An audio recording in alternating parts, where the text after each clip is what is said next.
Kiitos kaikille. Mä olen siis Petri Puuhis ja kirjoittaja on tuolla takana ja hän on Marjo.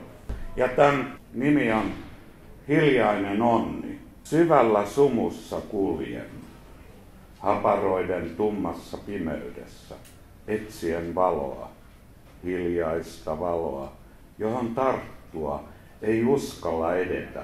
Pimeys valtaa mielen, valo ei löydä tietä. Luokse pimeyteen, rohkeus jatkaa, on pois pelko. Mikä on pimeyden takana? Se on suurempi kuin rohkeus. Ei ole kättä, mihin tarttua. Ei ole johdatusta valoon. Ei ole pelkojen poistajaa. On vain sumu pimeyteen.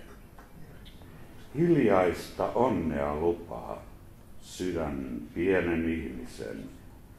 Näin jaksaa etsiä valoa. Sydän jaksaa uskoa. Jalat vaan eivät kanna. Pelko pysäyttää aikaa. Sydän taistelee onnen puolesta. Antaa voiman edetä.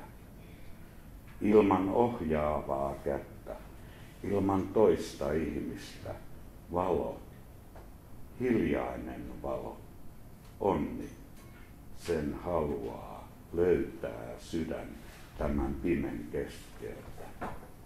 Taistelee pieni ihminen, taistelee aikaa, sumua vastaan, antaa voiman kulkea, etsiä hiljaista onnea, löytää sen lämmön, sen pehmeyden, hellyyden, onnen hiljaisuuden.